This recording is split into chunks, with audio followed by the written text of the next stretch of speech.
I'll buy you a new pan if I burn it up. Anyone who has followed us for a long time knows that I am a gas man. I love me some gas. But gas is getting kind of expensive. We live out in the country and the power goes out. You don't really have a lot of options. We're hesitant to completely get rid of our gas stove, but we started wondering, is there an option that would allow us to have a different method of cooking, but still have this available? That's where we started looking into these things. This is an induction cooktop. You may remember hot plates back in the day. These are a much safer version of that and actually much more energy efficient. If you follow our channel, you know that I'm very often going out and getting the very cheapest thing out there. In this case, I actually went with more of a name brand because this is a company that I have dealt with before. We had one of their big roaster ovens back in the day, had it forever, used it forever. In fact, just recently retired it because we just weren't using it anymore. There are so many different ones with so many different features. This seemed to be a good combination of decent features and decent price, and something that's probably going to hopefully last for a little while. When the wife's hangry and all gripey. I don't get like that. Yes, dear. Wait, I'm getting like that right now.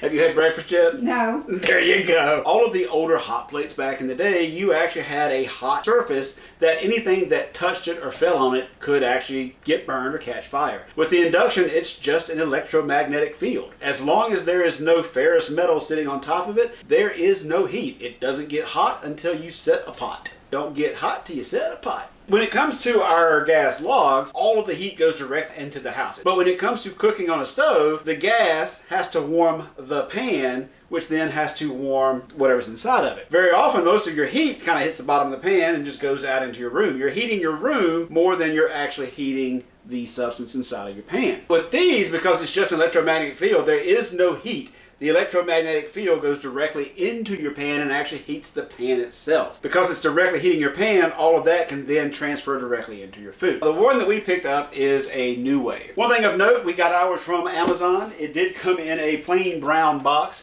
There is no box inside the box. If you order this, it will look like exactly what it's going to be inside. We've got this thing. Don't know what it is yet. Apparently I opened it upside down. Thank you. Wrong thing. Well, that's not an instruction manual, that's recipe book. Oh. Yeah, I can't throw this away. The temperature probe's in here too.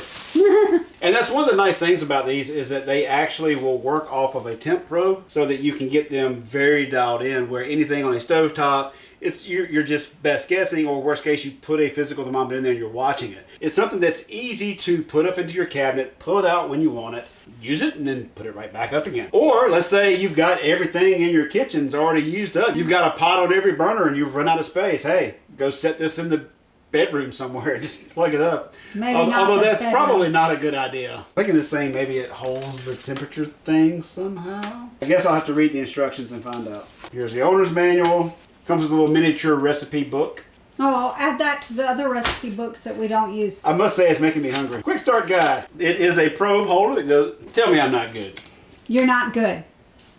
If you place a non-induction pan up here, the system can apparently detect that. It detects that there's something there, but it isn't actually an induction one, and it will give you an E1 error. It also lets you know that whatever you place on here needs to be at least 3 inches wide, but no more than 12 inches wide. In fact, that's one of the reasons that we actually selected this unit. The bases on most of our pots and pans are around 8 inches. This actually has an 8-inch coil inside to give the maximum amount of pan. Most of the smaller units actually have a smaller coil, which will still technically work, but you're only heating the very center of the pan and it's still having to radiate out. Basically pull it out, take off a few of the little cable holders, and she's ready to go. There's no assembly, nothing else. Because this is a bigger unit, it can actually pull more power than some of the smaller ones also. There's actually 3 settings, a 700 watt, a 1500 watt, and an 1800 watt. Technically this comes into play with your outlets. In our kitchen, we have 15 amp outlets. In fact, if you've ever wondered how you tell, if you have just 2 horizontal plugs on your outlet, that is a 15 amp outlet. If one of your plugs has a little sideways bar right here, that is a 20 amp outlet. And this applies only to your standard 120 volt stuff inside of your house. If you do your math, basically a 1500 watt should pull about 12.5 amps in the standard American home, and the 1800 watt should pull about 15 amps. Now technically that's in the realm of my 15 amp breaker,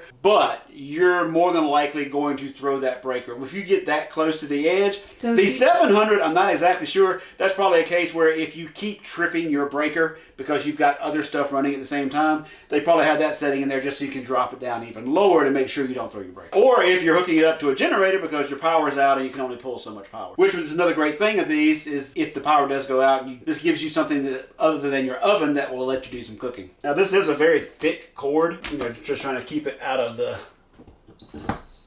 Ooh, it is very large. That's what she said. There is cooking surface can remain hot even after cooking. With nothing on it, it's not going to get hot, but once you're done cooking, it's going to maintain some heat for a little while. Ah, you'll be happy to know that I can mute the sound. Yes! I know how much you hate beeps. Beep, beep. Yes. When you first power it up, it's on 1800 watts. You basically press this to switch between them. And okay, I guess it's a press and hold. Yep, press and hold, it beeps twice, you're on 700. Now we're on 1500 watts. That's where we're going to keep it for the time being. Now, once you push that button and get it set to the wattage you want, it maintains that setting. So even after you unplug it, it will stay on that setting until you change it again. Are you sure about that?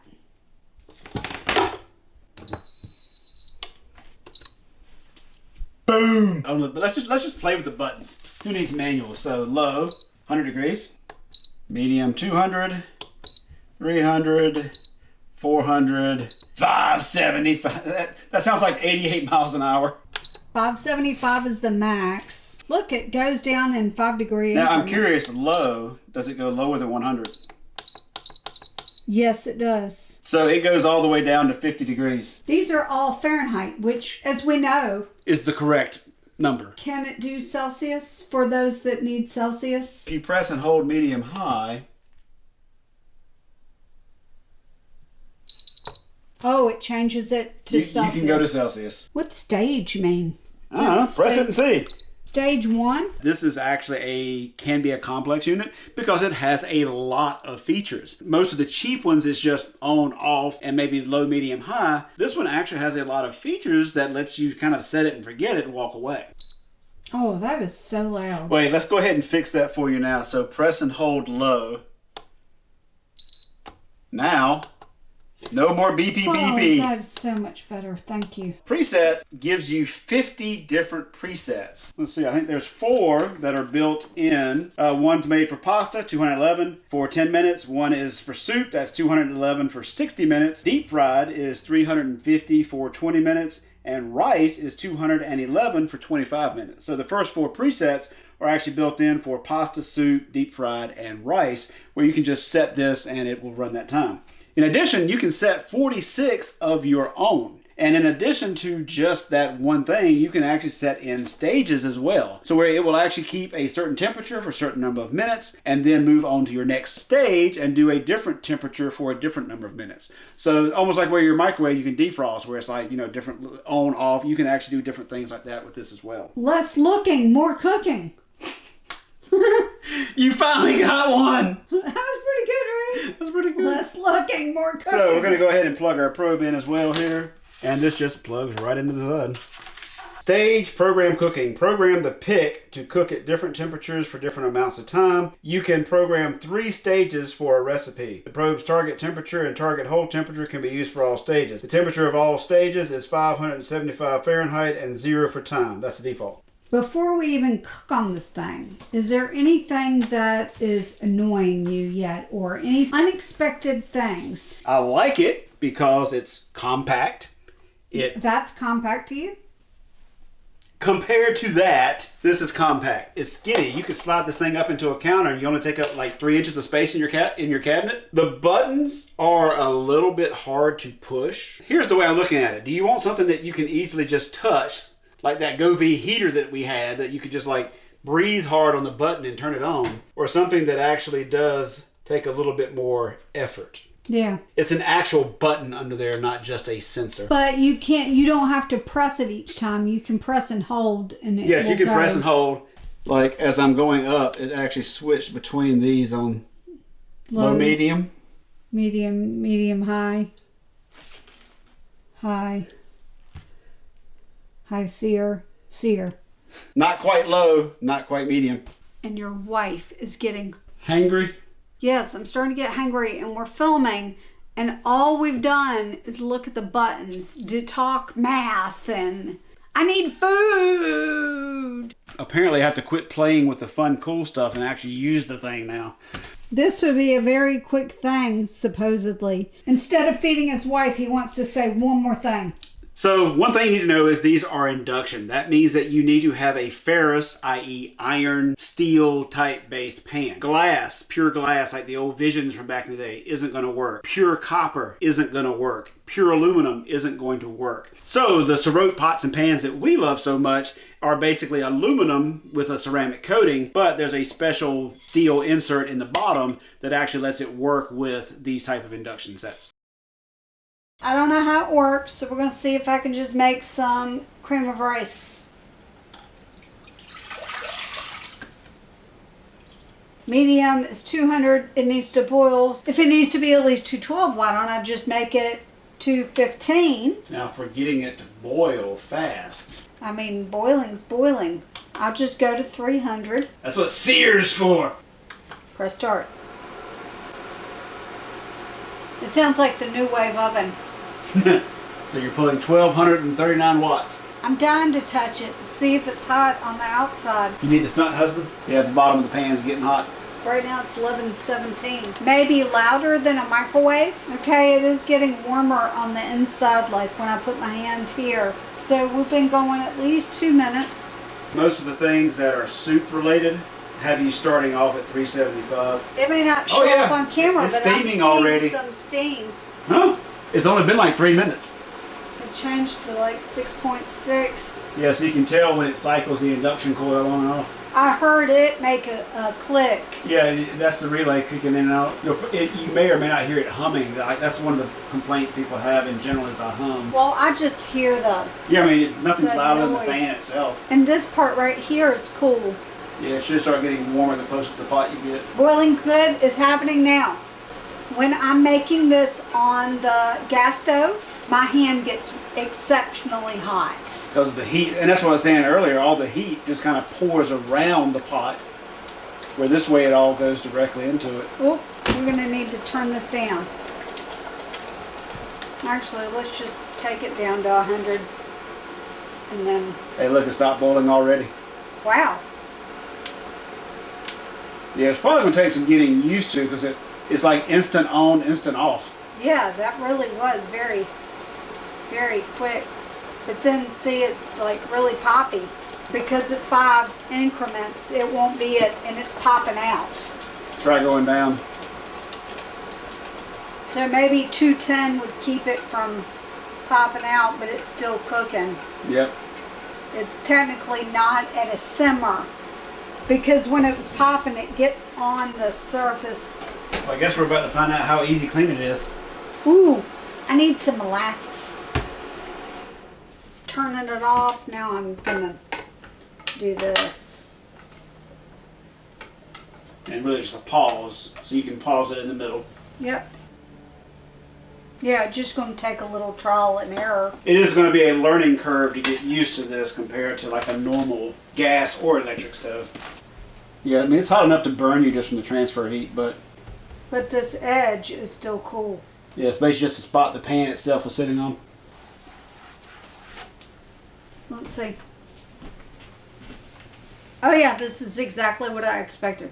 As good as what's here, and my hand isn't getting hot while I'm stirring. Press the button. That entire meal cost you 1 penny to make in electricity, based off of our per kilowatt rate at our house. How fast does it take over here on the maximum setting with the power burner? You're not supposed to do that. I'll buy you a new pan if I burn it up. A new pan or a new pan set? New pan set. You happy? What about a new pot and pan set? Because it's a pot. Whatever. It Yep. says it's gas safe. If you can't run it on the power burner, what good is it? High.